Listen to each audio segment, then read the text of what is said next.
vais vous parler de la lumière et de l'ombre au prisme du judaïsme, où Ma'ariv est un mot qui désigne l'office du soir.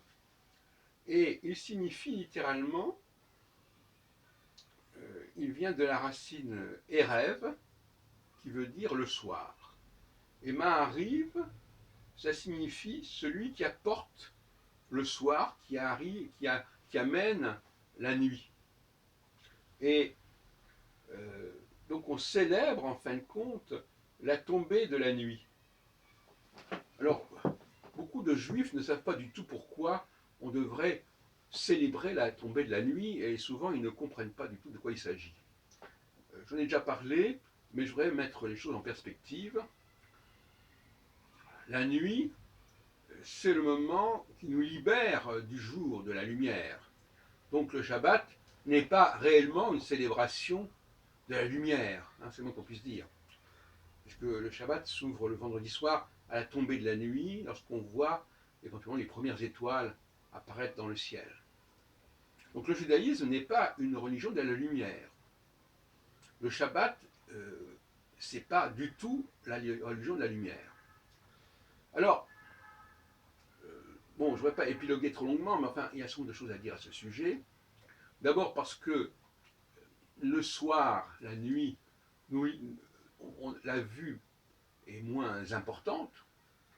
Donc c'est le sens de la vue, il est exacerbé par le jour. Et il devient moins marquant le soir. Donc s'il y a bien un sens qui est brimé, c'est bien celui de la vue, puisque les autres sens ne sont pas dépendants directement de la lumière ou du manque de lumière.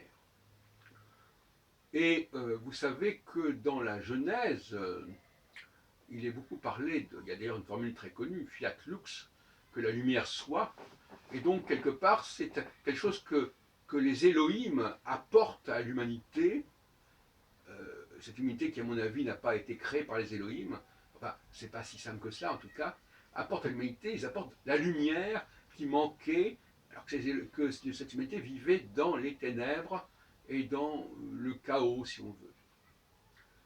Voilà, alors à partir de ce moment-là, qu'est-ce qui est libérateur? Eh bien, ce qui est libérateur, c'est qu'on n'est plus dépendant de la machine, de l'objet. On n'est plus dépendant de tout ce qui est extérieur, parce que ce qui est extérieur fait appel, dans bien des cas, notamment quand ce sont des objets qui ne parlent pas, fait appel à la vue. On peut communiquer dans l'obscurité avec des gens qui parlent, mais avec des objets, c'est pas évident, et ça a été encore moins évident dans le passé. Donc, ça nous libère de l'emprise des objets, de la dépendance des objets, et c'est dire pour cela que le Shabbat déconseille tout recours à des objets. Mais il ne va pas assez loin, puisque s'il y a une cohérence dans le Shabbat du soir, il n'y a pas de légitimité dans le Shabbat du matin. Le Shabbat du matin ne fait pas de sens, puisqu'on est déjà dans le matin. Donc on ne peut pas célébrer à la fois le Shabbat comme arrivée du soir et arrivée du matin. Là, il y a une incohérence évidente pour personne de bon sens, comme dirait Descartes.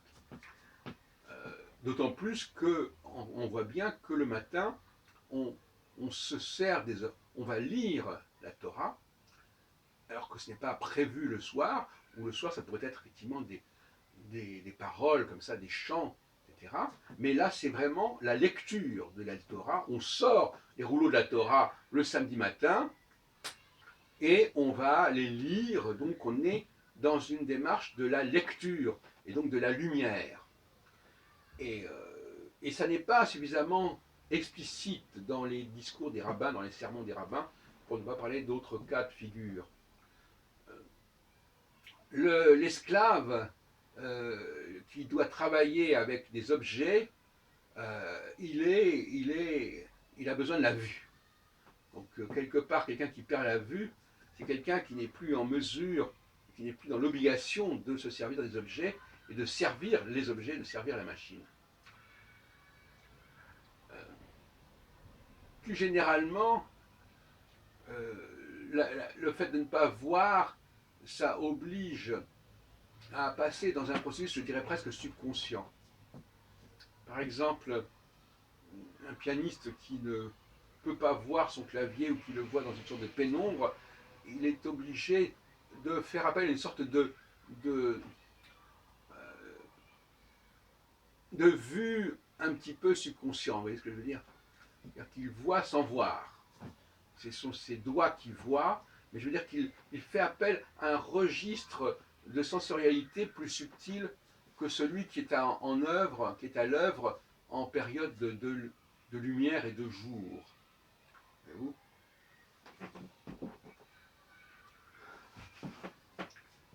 Alors aujourd'hui, malheureusement, on est un peu piégé par l'invention de la lumière, qui souvent fait qu'on voit comme en plein jour. Et donc la dualité entre le jour et la nuit est de moins en moins perceptible, même si on continue à travailler le jour plus que la nuit. Mais la nuit, les gens ont beaucoup d'activités aussi, ne serait-ce que sur Internet, de regarder la télévision, etc. Donc la nuit n'est plus aussi libératrice qu'elle le fut. Et par ailleurs, il ne semble pas que l'homme et la femme aient le même rapport au jour et à la nuit. La femme est beaucoup plus à son aise dans la journée et l'homme dans la nuit. Voilà la thèse que je défends ici. Hein. Et pour toujours illustrer le fait que ce qui est bon pour les uns n'est pas forcément bon pour les autres, et que finalement, ils ne peuvent se rencontrer qu'à ces moments intermédiaires que sont le matin et le soir. Hein. Lorsque le jour se lève ou que la nuit tombe. Et ce sont ces moments-là qui sont d'ailleurs des moments de rencontre privilégiés dans la vie des couples et des personnes. On va dîner ensemble, ou on va prendre le petit déjeuner ensemble, etc. Et ce n'est pas le cas pour les moments comme le midi et le minuit, où finalement souvent les gens préfèrent, de toute façon ils sont seuls par définition, ils sont seuls dans la journée parce que ils travaillent à l'extérieur, et le soir, la nuit, au milieu de la nuit, ils sont quand même assez isolés, même s'ils ont leur partenaire à côté d'eux. Hein, c'est pas à ce moment-là qu'on. Bon, donc, voyez-vous, il y a des faits. Le sommet. Bon, et donc finalement, ils ne se rencontrent qu'à des moments particuliers, et ça me paraît extrêmement symbolique. Voyez-vous. Cette symbolique de ce moment où la nuit, la femme euh, qui était qui devait s'occuper d'un certain nombre de choses, de faire le ménage, de s'occuper d'un certain nombre de machines, etc., de machines plus ou moins sophistiquées, le soir, elle se repose en quelque sorte. Alors qu'au contraire, l'homme, lui, il commence quelque part à réfléchir, à penser le soir.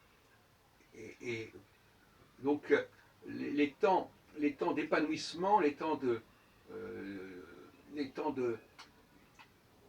d'approfondissement de ce qu'on a à faire ne sont pas sur la même longueur d'onde entre l'homme et la femme. Et il est très important de saluer aussi cela. Donc on aurait un Shabbat du soir qui serait plutôt masculin, et un Shabbat du matin, si on veut qu'il y ait déjà une sortie du Shabbat en réalité, qui serait plutôt féminin, avec cette capacité, justement, la lecture, j'en ai beaucoup parlé de la lecture à différentes occasions, la lecture c'est un petit peu un problème, parce que celui qui lit, il n'est pas forcément l'auteur de ce qu'il lit. Celui qui joue selon une partition n'est pas forcément l'auteur de cette partition.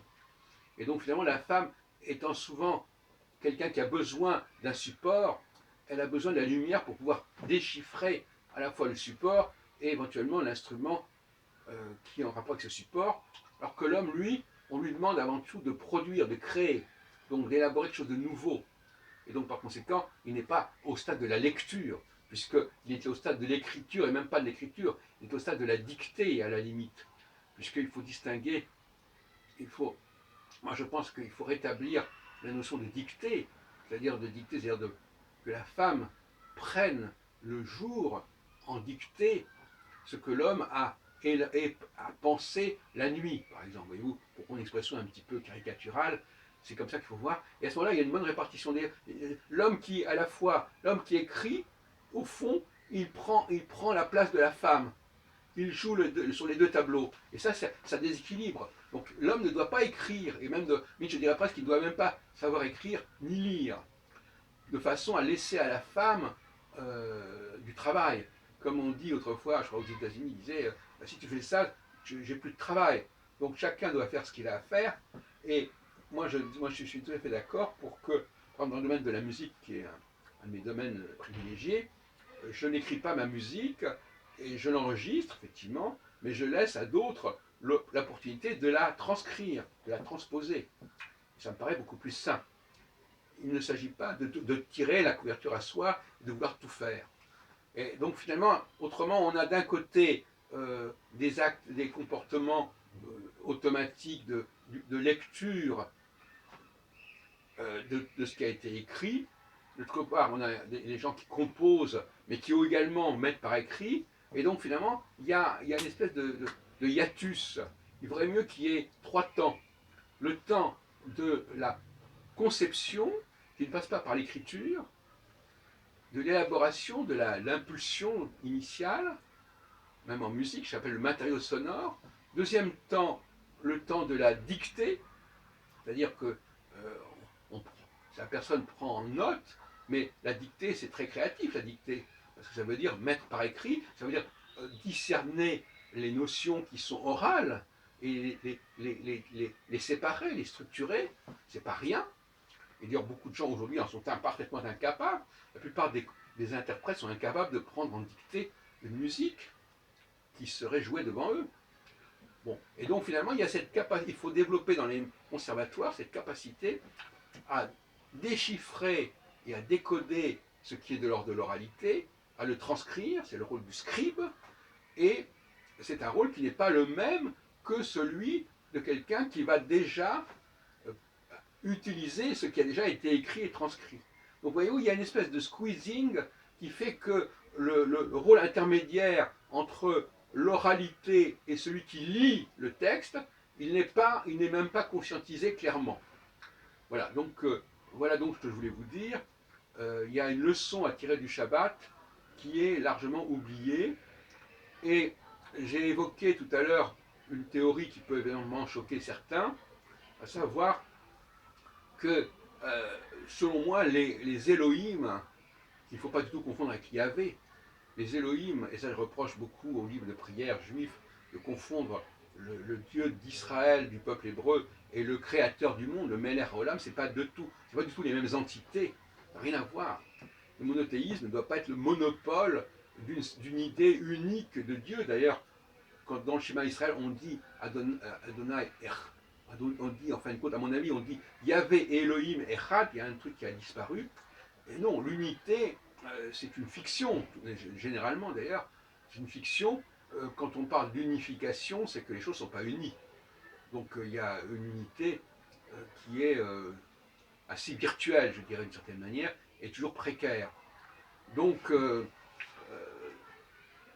il faut absolument distinguer l'humanité qui était dans les ténèbres et qui était sans lumière ou dans une très faible lumière, comme une planète où il y a une atmosphère très lourde qui empêche les rayons du soleil de passer, de l'humanité telle qu'elle a été transformée par les Elohim, aménagée par les Elohim, mais pas créée. Voilà le message que je voulais vous faire passer aussi en ce vendredi 29 septembre.